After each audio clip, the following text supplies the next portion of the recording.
Hello, and welcome back to Look Both Ways with David and Wes, pragmatic conversations about all things transportation. My name is David Zipper. I am a senior fellow at the MIT Mobility Initiative and a frequent writer on all kinds of topics related to transportation and tech. And Wes, you are? I am still Wes Marshall, professor of civil engineering at University of Colorado, Denver, and I guess the author of Killed by a Traffic Engineer. Yeah, I guess you are. Seems likely. Yeah. It's sitting right behind you, as always. I've mixed things up a little bit. For those who are watching, I usually sit in a different way in my room, but I have a new mic, so I'm trying things out. And if I move around the right way, you might be able to see Waffle House, the cat, who is just south of the viewing range here. And he's perking up, so I just suspect he may jump up on the couch at some point. Is that cardboard box I see part of the cat toy? No, yeah, well, I mean, no, it's me who's gnawing on the edge that you can see there, Wes. Yes, Right. it is yeah, we have all these fancy cat toys, which are unused, and then we get a freaking Amazon box, and Waffle House is just like going to town. That's just how it is.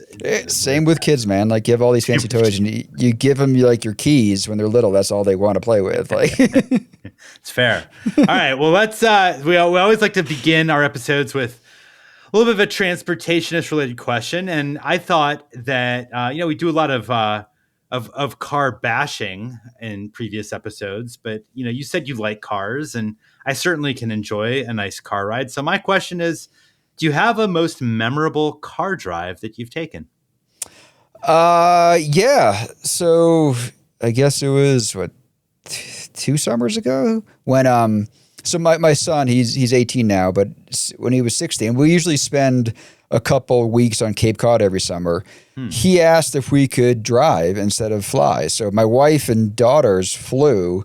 My son and I made the cross-country drive. And as part of that, we started looking for, the world's biggest ball of twine type stuff that we could see. So we saw like Mount Rushmore and Niagara Falls and like the Corn Palace in the middle of wherever, and like the mini Leaning Tower of Pisa that's in suburban Chicago, and the Bean. Did you find like the biggest Cheeto ever discovered, which is we in found Indiana or whatever? Not that one, but we kind of looked up all weird stuff like that because my son would be more into that kind of stuff than actually seeing national parks or stuff. Like, there are people like, oh, you should see this national park. It's like, yeah, that's not his jam. But we saw a lot of weird stuff. And actually, on the way back, my personal favorite thing, we were stuck in traffic in close to Indianapolis. And I saw a sign that said, like, next exit is the Hoosiers gym. So I was like, well, we're getting off. Wow. So we went to this thing. Wow. I never would have guessed we're back to talking about an 80s movie with you. Yeah. It never happens here. It was amazing. Like, we pulled in. It was like 15 minutes before they closed. And two older couple came out the door to like greet us. And I was like, are you guys closing? She's like, no, come in anyways. So we got to spend like an hour and a half there, like shooting baskets, like where they filmed Hoosiers. And did you take like an underhanded foul shot just to commemorate it? I did not do that, but I did hit my first shot, which was a 3-pointer, which I still am proud of that. I could go down to the locker room. I don't know. It was just an amazing thing. I would never have seen that otherwise. And so that trip was definitely pretty memorable. How about you? It's actually funny. I was thinking before, like, what would I answer to this? I think I also thought cross country. When I drove right soon after college, my partner and I at the time drove almost cross country. The car broke down on Vail Pass in Colorado, which scared the blank out of me. Let's put it that way, because the brakes went out. But actually, when we got the car fixed, we kept on going. And the part of that drive in southern Utah, I don't know if you've driven much out there. It's not that far from you. You never been out there near like Moab and Canyonlands and stuff? I've never driven further west than like Telluride. So Colorado is about. Is that right? Yeah, no. So my cross-country trip was Denver to Cape Cod, not California, Yeah, I mean, well, if you have a chance, like I don't even, for those who've not experienced it, driving in southern Utah is just wild because there's lots of national parks and national monuments, but it kind of doesn't matter if you're in one or not, because every single moment you have unbelievable views from the highway, and there's almost nobody living there. There's no way of getting around without a car, by the way, unless you're a much better bike rider than I am, I think.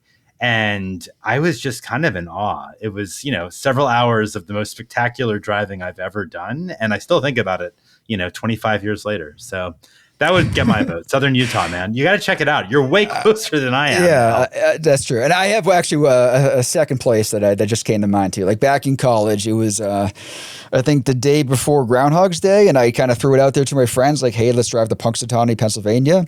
We jumped in the car and we did that from Charlottesville, Virginia to Punxsutawney, Pennsylvania. Had a lot of fun there and saw the groundhog thing the next morning, and shenanigans ensued. So that was a fun trip too. Well, you weren't there the year that Bill de Blasio dropped and killed Punxsutawney Phil? No, this would have been like 1990 something. Like, so we, well before that. I do remember. You know what I'm talking about, right? Yeah. Like in the middle of Pennsylvania, we saw a sign for like next exit for the world's largest vehicular incline lift. And I was like, well, we're doing this. So we got off. We did that in the middle of somewhere, Pennsylvania. The guy operating that, it was kind of an escalator for cars. He was wasted, and he brought us up there and basically just bring you to the top of this mountain and you drive down the hill. Like that was that sounds totally safe. Good. Road safety, very important. Yeah. Well, good. All right. Well, see, you know what? We criticize cars so much on this podcast. I thought it'd be good to talk about some positive memories or experiences we had behind the wheel. So good. We've both done that. And now we can go back to basically bashing cars for much of the episode, I expect. Because we're now going into Word on the Street. And you're going to take the lead here. But I think we're going to be talking about cars right off the bat. So lead on. Yeah, so I know this is happening a little bit in D.C. as well, but I know the Boston story a little bit more, so I'll focus more on that. So I know there's a group of Boston city councilors that have introduced a proposed ordinance that's basically aimed at restricting or regulating the deployment of AVs.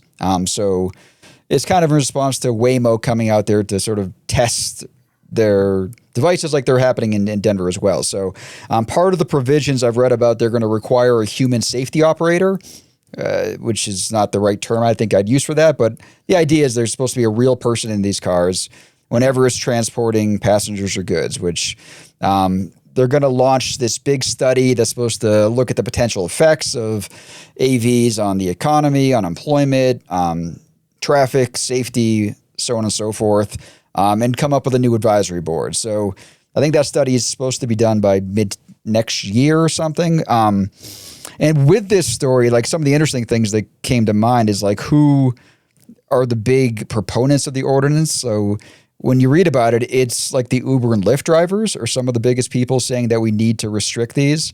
And the Teamsters, like some of the folks that even do long haul trucking are trying to kind of put a kibosh on Waymo. So I won't give my thoughts yet, but I guess we can just start with that. Like, what do you think about this? Like, is this the sort of approach cities should be taking, like to try to restrict them, or should we give them a chance? I don't know. How do you see this in your mind?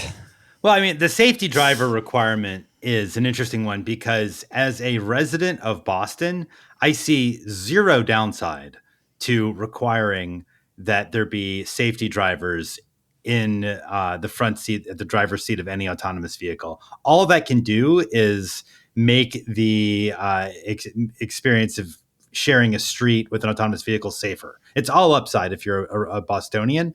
The problem is that if you are, in my view, if you're Waymo, that's a disaster because the only way you can actually learn and see and make your technology be better is if it's actually operating without the safety driver. And of course, it also increases expenses, but this is ultimately how you learn and get better is you basically go out there on public roads without the sort of safety net beneath you. So it's pretty much, I think, a clear tension between public interests and private interests.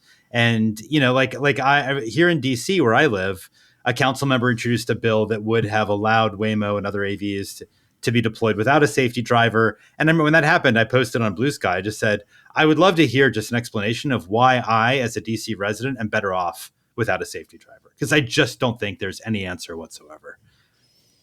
That's my first thought. It sort of ruins the whole point of it. Like having a safety driver there, it's not really an AV anymore. I mean, also, I know full well, like that first pedestrian death, Elaine Herzberg, the one that happened with the Uber autonomous car. In like Arizona, yeah.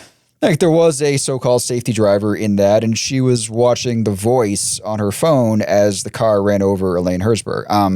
And you know, from the research on this sort of stuff, like we know full well that humans are not built to sit there sort of waiting for something to happen when something rarely, if ever, Mm-hmm. happens.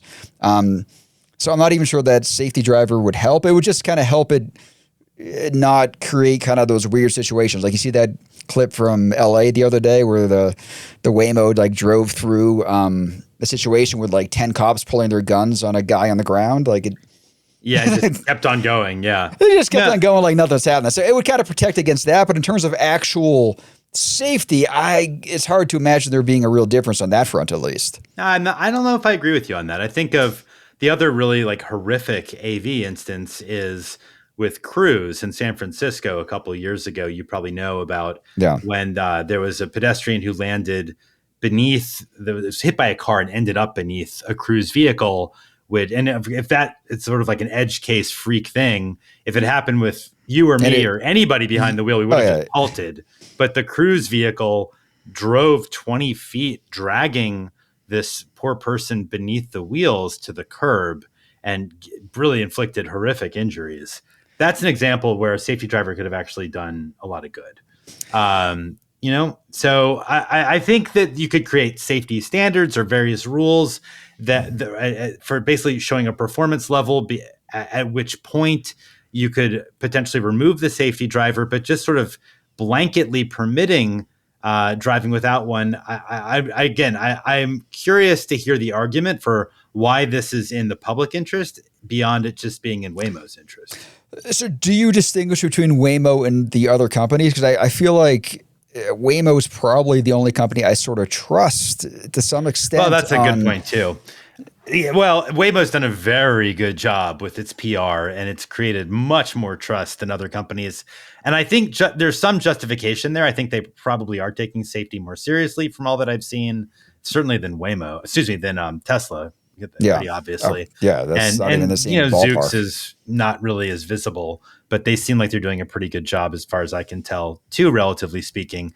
But Waymo is the one that's basically expanding absolutely everywhere. Like it's a game of risk, like plopping down a few cars in Baltimore and then Seattle and Detroit, blah, blah, blah, blah, blah, blah, blah. So that's where I'm really focused in my thought.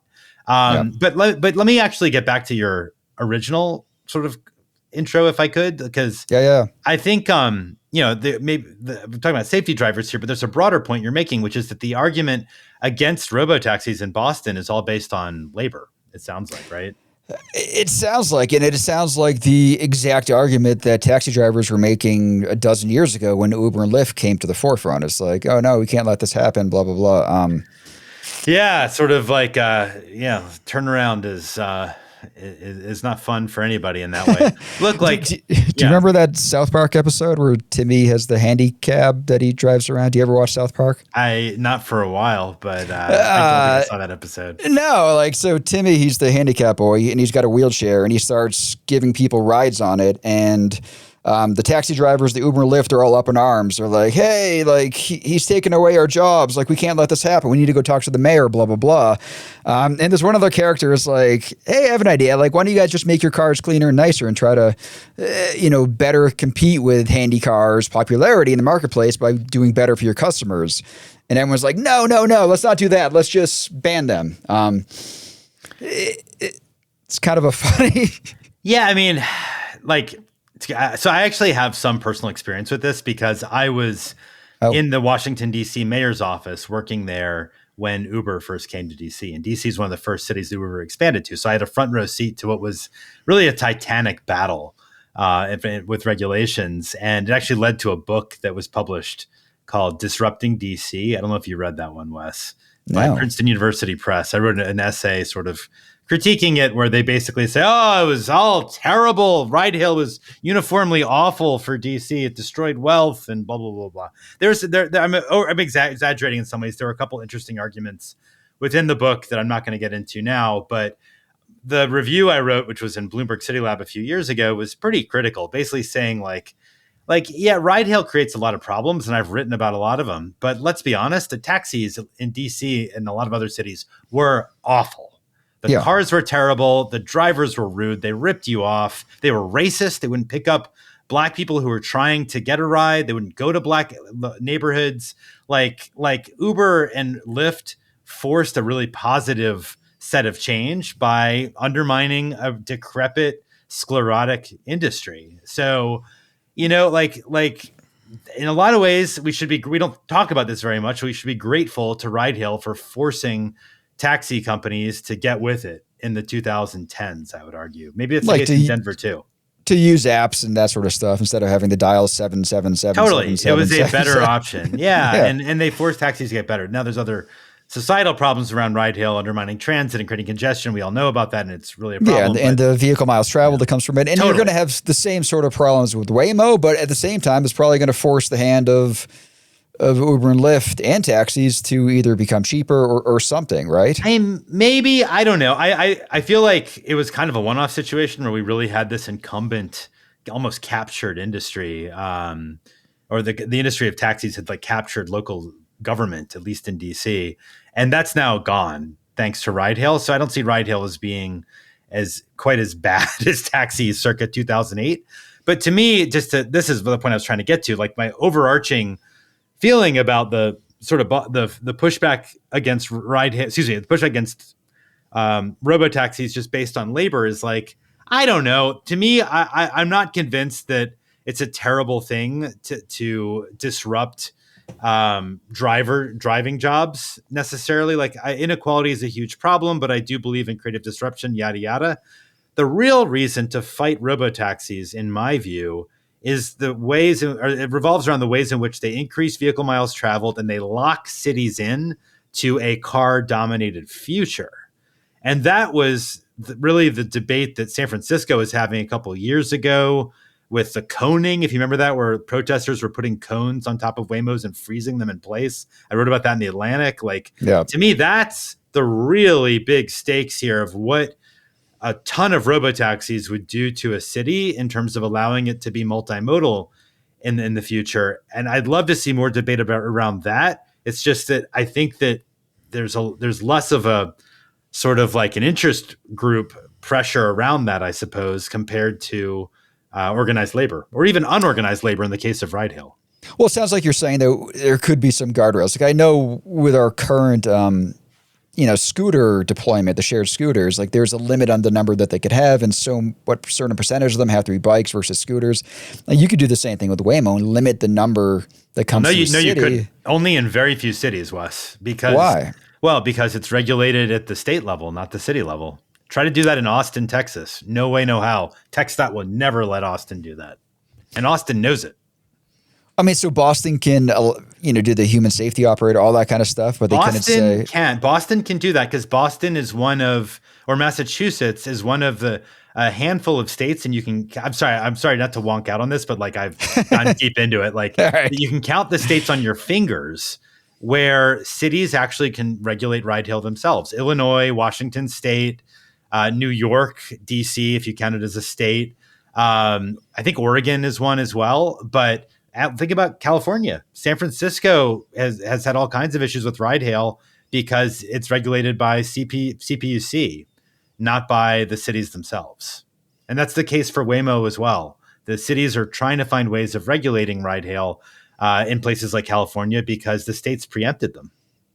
So the funny thing to me is too, like the proponents of it are all like that op-ed that you went hard against the other day in the New York Times. Like that guy was all about the safety aspects of it, and the detractors are kind of talking about the jobs and that sort of thing. And I don't think either two are like sort of the main arguments that could or should be made on this. No. Like, and to have a real discussion, like those two are not where I'd start. Neither do I. No, I totally agree with you. It's frustrating to me that we're not talking about the implications of having a city with not a few hundred robotaxis, which is kind of fun and cute, but like a few 100,000, which really could create crippling congestion, as I think we've talked about on this podcast before, and be really disruptive to traffic flow and make it much, much harder to be able to create new bike lanes and new bus rapid transit when lots of people inside of robotaxis are demanding as much space as possible for their vehicles because they're stuck in congestion.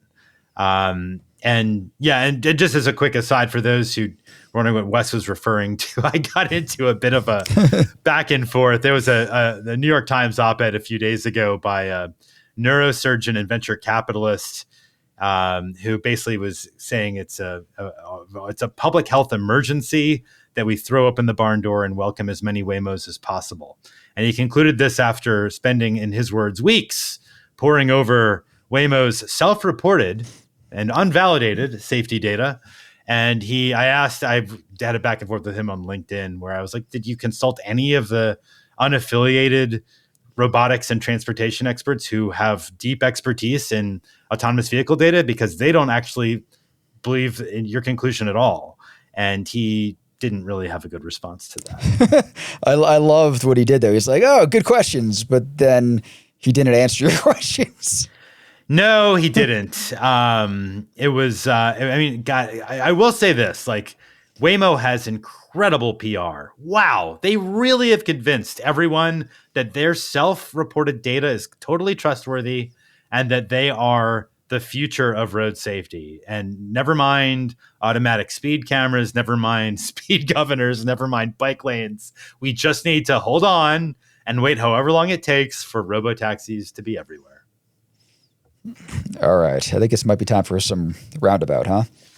Sorry, you got me going. It's your fault. You're the one who want to talk about this. All right. All right, let's switch gears. Let's talk about something that I think we both care about, and it's not funny in the way that this stuff can be funny because I don't know how else to make it with robotaxis. I want to talk about the e-bike industry. Do you have an e-bike out of curiosity, Wes?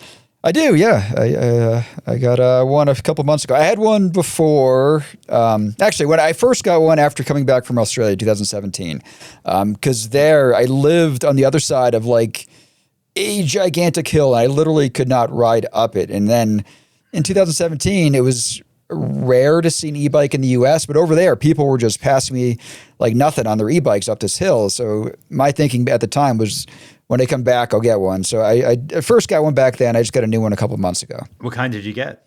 Priority. It's like a New York-based company. Don't know it. Yeah, interesting. I mean, so the e-bike industry, as I think you know, and my guess is some listeners are aware, is hitting some tough moments. There was boom years during the pandemic and right afterwards when e-bike sales were really escalating. The whole bike industry was really riding a wave during the pandemic, but those days are gone. And the e-bike industry is facing some real issues because of tariffs from the Trump administration, because a lot of bikes, as well as bike components, are made in China or in other countries that are subject to tariffs, which creates a real problem. Then you've got these sort of, I think, sort of muddied sort of stories about e-bike fires that aren't really involving e-bikes. They're involving these sorts of like very fast electric two-wheelers, but they get sort of conflated together. And I think sort of like part and parcel for, or emblematic, I should say, of the challenges of e-bikes is Rad Power, which has really been an industry leader out of Seattle, I believe. And Yep. They are on the brink of bankruptcy, according to numerous stories. They're running out of cash. The Consumer Protection Agency, CPSC, has issued a warning about older batteries that could catch fire as a result of 31 fires reported. And from what I understand, the critique of them is that they scaled very fast during the pandemic. They got caught with too much inventory, and they were selling them at a loss. And they basically were in a rough position even before the CPSC stuff happened and before this sort of downturn in the overall market occurred. And you may remember, like a year ago, Van Moof also went kaput. That was the Dutch company that got a lot of VC money. And I guess it's worth noting that all the news isn't terrible. The Netherlands and Germany now actually sell more e-bikes than pedal bikes overall, which is really pretty remarkable. But when you look overall at the industry, in the US at least, these are not great moments. The vibes are not good for e-bike companies or for the e-bike industry writ large, I would say. So I've got some thoughts about this, but before I go into that, I'd be curious to hear what you think, Wes. Well, it's interesting because the e-bike market seems to be growing still, but it's just that there's a lot of other players in there now. Like Rad had kind of filled a niche in the market in terms of like good quality but lower cost e-bikes. But now there are other companies that provide that same sort of thing. So it's been hard. And like, I think they sort of fall into the same traps of a lot of those startups do is like, they had 500% growth for a couple of years there and they expected that to just continue, which doesn't make any logical sense. So, Yeah. I mean, hardware is hard, right? That's the sort of yeah. adage. Well, And making money in transportation is really that's hard. also Like, true. like it's Well, not.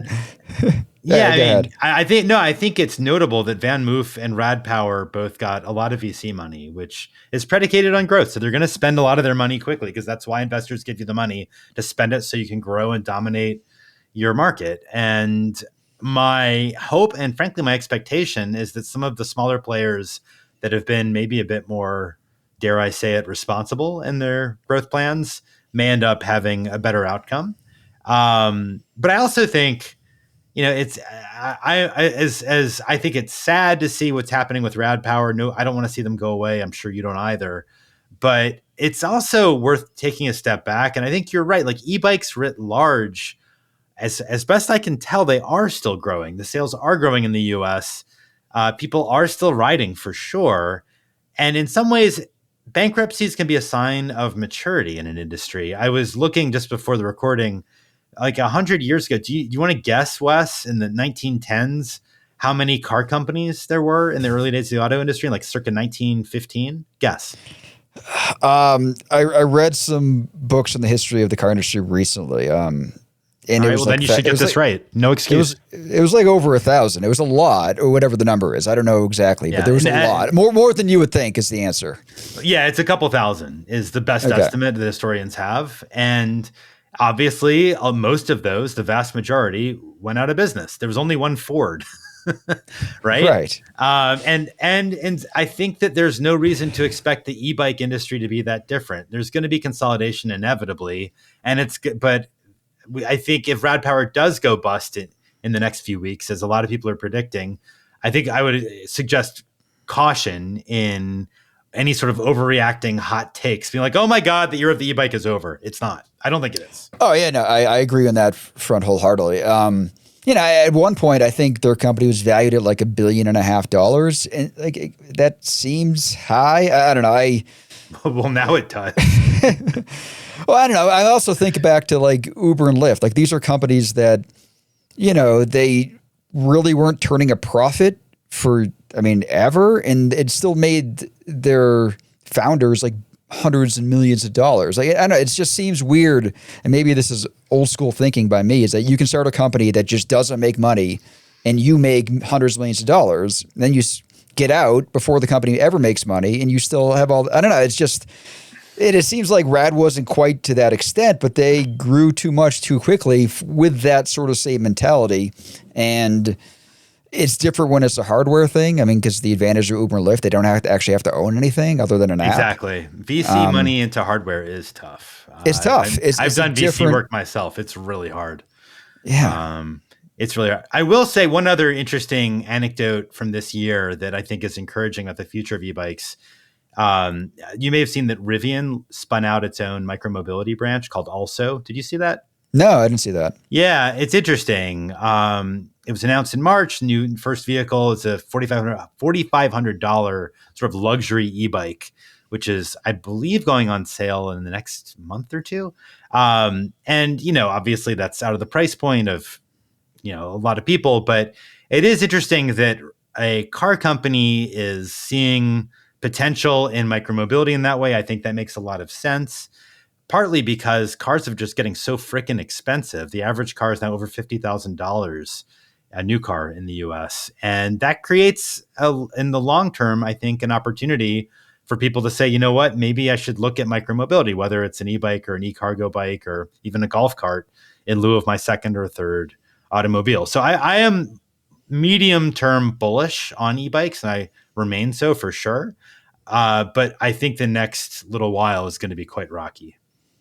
And I also wonder why, as far as I know, Rad never had scooters. Like they never had e-scooters, did they? Like, I mean, why didn't Not to they my try to knowledge. diversify a little bit more? Like there's so much else happening, and they kind of.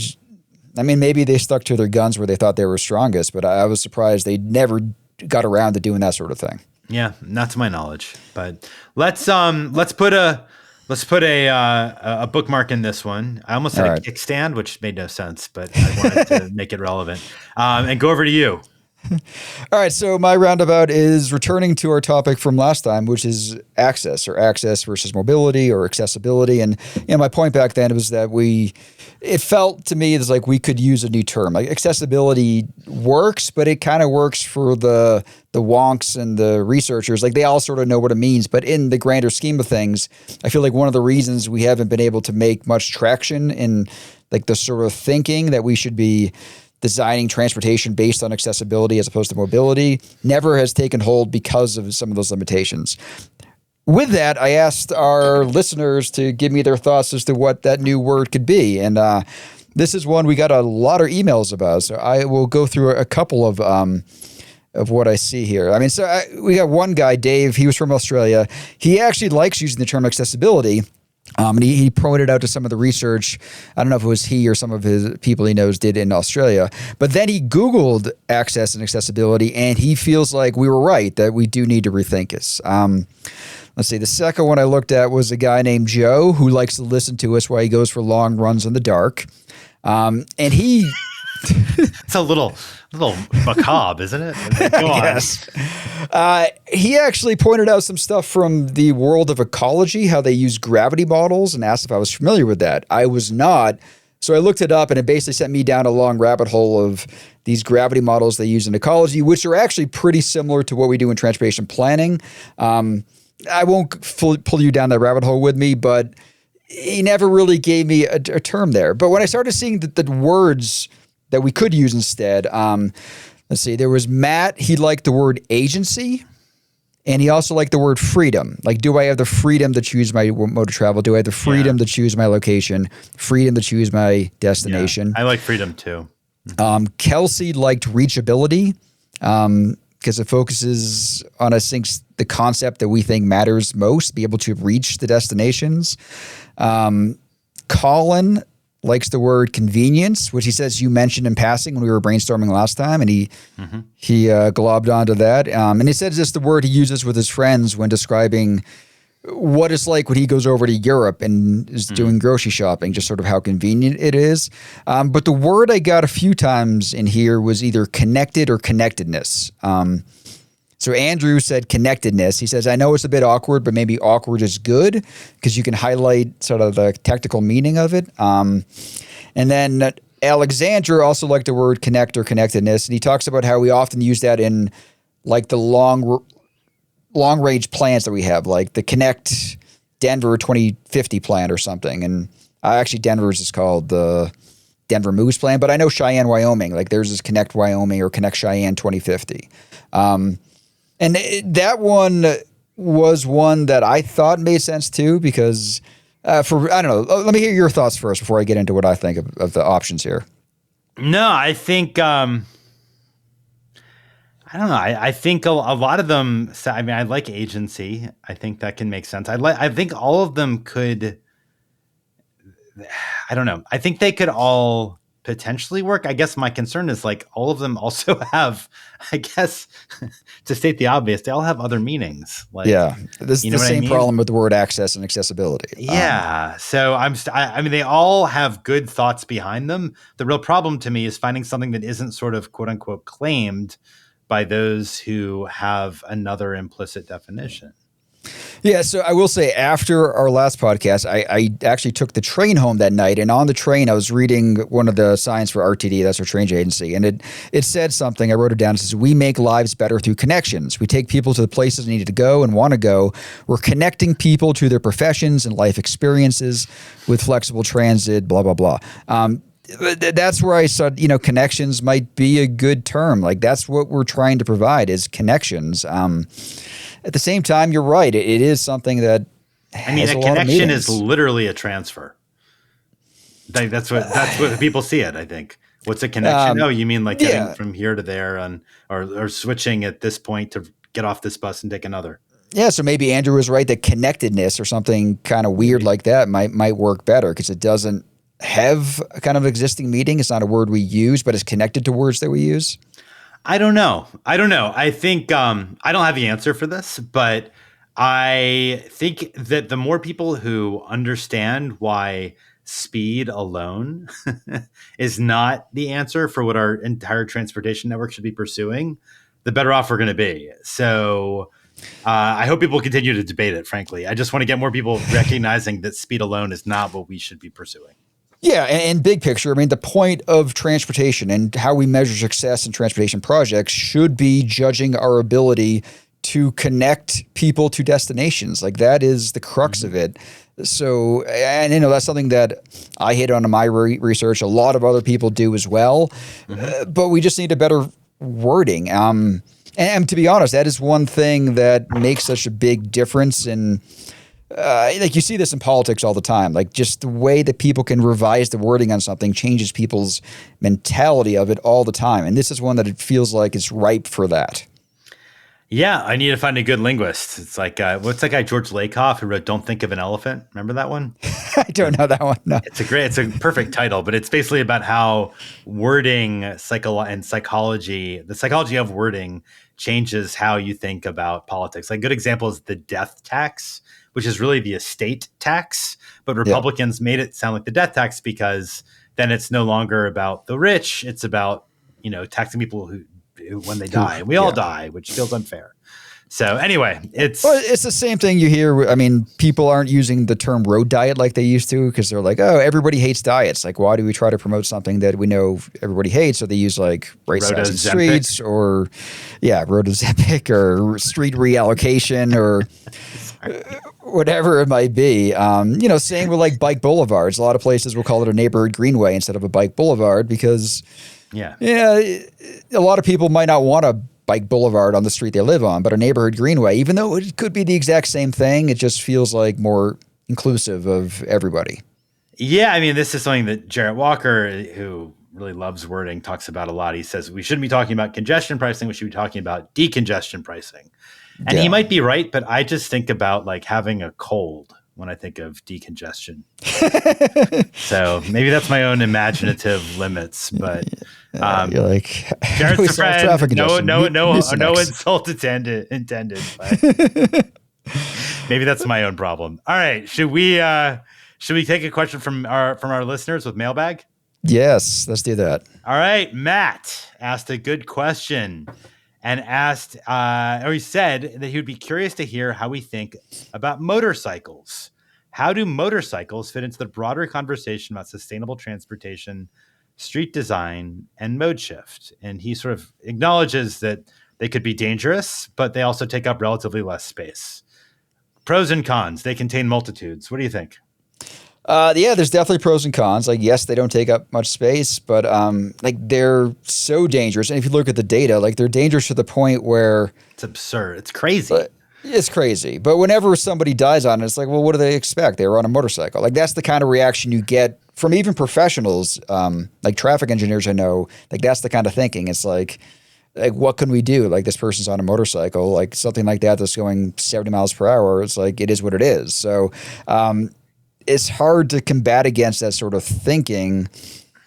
And to be honest, like when you start talking about those faster e-bikes, like they're not there yet, but they're moving in that direction Yeah, too. they're And mopeds. They're close. yeah, Yeah. they're kind of like mopeds, and you get almost that same reaction too. It's like, well, that kid was on a thing that's going 30 something miles per hour. Like, what do you expect? Like that definitely shouldn't be the case on those, but it happens all the time with motorcycles, and it's sad, but it's the data is shockingly bad on motorcycle safety. So it's a hard thing to kind of wrap. I have not done much research on motorcycles, so I can't speak to it more specifically on that front. But like just the raw data is like, oh my god, like it's tough to ever think that you should want to get on a motorcycle because of just the safety issues. Yeah, and I don't have the numbers in front of me, but I know Ian Savage, I think, is an economist at Northwestern who looked at the comparative sort of crash death likelihoods per mile of travel, and motorcycles are. I mean, I think if I remember right, they're literally like 70 times more likely to die than somebody who's driving or in transit. Like it's wild. Like not 70%, 70 times. Yeah, yeah. I don't know the numbers offhand, but it is orders and orders of magnitudes Yeah. more. And also you get the inconsistencies like on the states that force kids to wear bike helmets, but they allow motorcyclists not to wear a helmet. Like there's stuff like that happens all the No, time. and then there's also the noise factor because in Yeah. cities they create noise pollution and wake people up, which has real health effects beyond the annoyance factor. So I guess, Matt, overall, what I would say is like, given all of the very real downsides of motorcycles and the fact that you can that e-bikes and bikes exist, so do scooters that can create this sort of spatial benefits of giving people mobility outside of cars. I just don't know that I would ever recommend that cities adjust their transportation plans to encourage motorcycles. That feels like it's anathema to good governance, given the real health risks as well as the noise pollution factor. Like, I'm not saying ban them, but I just can't see how this is something we should be encouraging. Have you ever been to like one of those motorcycle bike weeks before? Like, Yeah, I don't know. have you? Because Bring I your went to earplugs. one of my best friends, his bachelor party was in Laconia, New Hampshire during bike week, and it is kooky. It's not my vibe, but it was interesting to see for sure. Yeah. Matt, thank you for a good question. I have one more reader question we can ask before we move on to rail drinks. This one is from Graham, who asks about managed lanes, which are HOV lanes or tolled lanes, and he writes, I think accurately, that they seem to be the current answer against the quote unquote just one more lane, bro, ridicule. So he says, like, if it's a managed lane, it somehow clears that criticism because it feels like they're not as wasteful as just expanding a highway with an additional lane.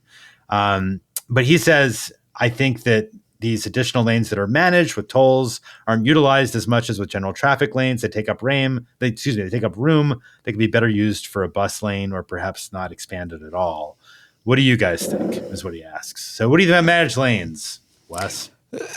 So I know in Colorado, at least, like we've done a lot of additions of managed type lanes. And one of the reasons they've done that, there is some, I don't know if this is Colorado specific or this happens elsewhere as well, but there is some law that says they can't take an existing all-purpose lane and turn it into a managed lane because of the way the taxes were spent on that lane. So if they want to have a managed lane on a highway, they had to actually add a new lane as opposed to just transitioning one of the existing lanes to that. Have you heard that before? I didn't know about that, but that makes sense. So because of that, they've had to add lanes, and I think this is in my book, but I talk about the Shirley Highway in Virginia, where they had a bus only lane for a lot of years, and it was really successful. And at the same time, like buses are still going through there like once every like 5 or 6 minutes. So all the people sitting in the full traffic lanes just get annoyed seeing this full empty lane. So eventually they shifted it to be more like a hot lane, high occupancy toll lane.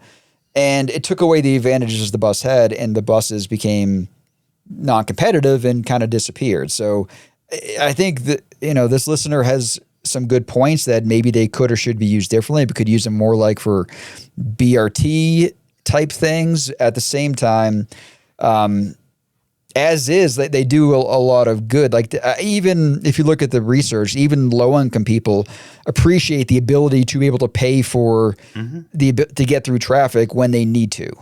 Well, I think the question becomes, well, why can't you take an existing lane and make it managed instead of adding the new managed lane, right? Yeah.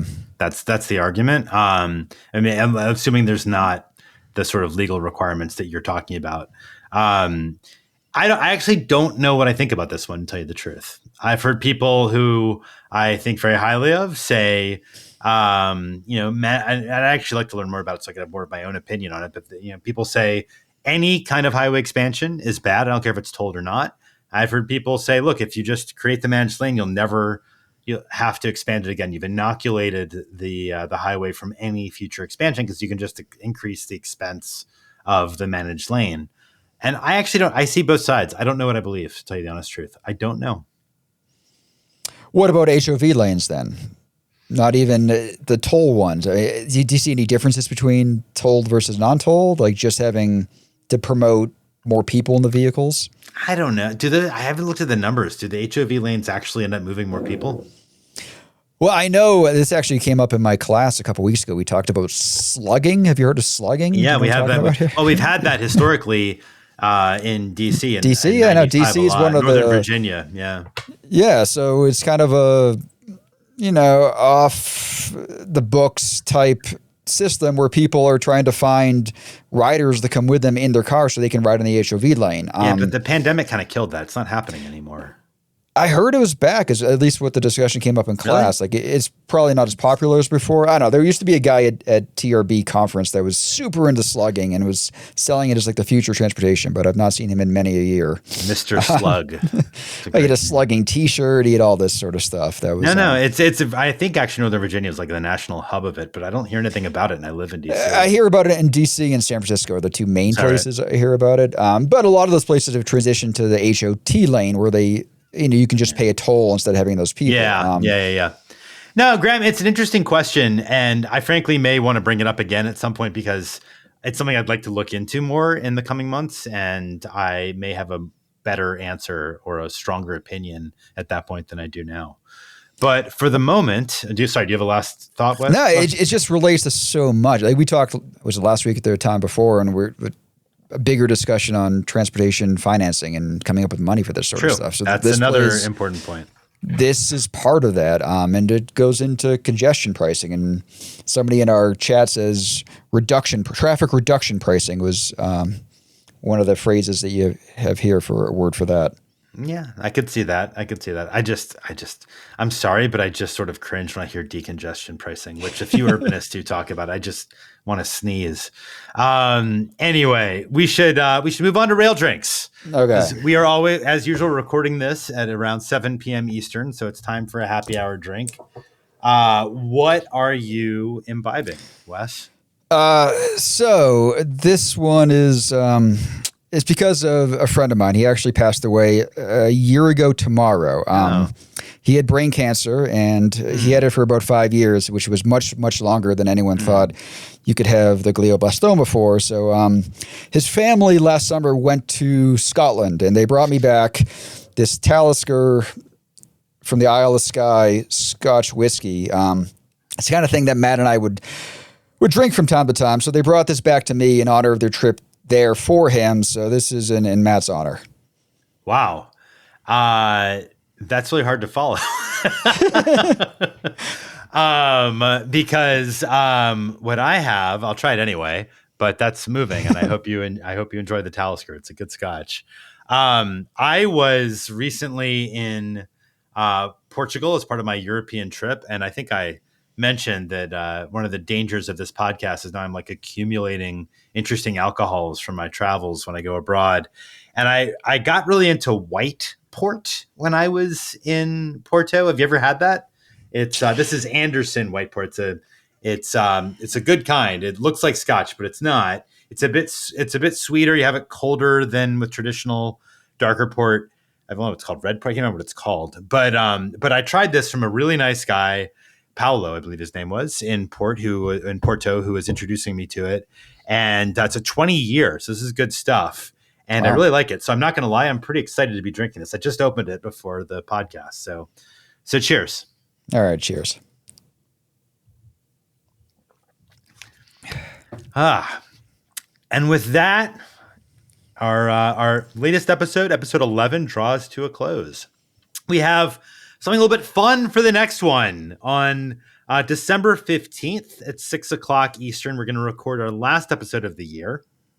If you want to join live, you can on YouTube as always. But this one, we're going to take our traditional run of show and throw it aside. It's going to be an end of year extravaganza.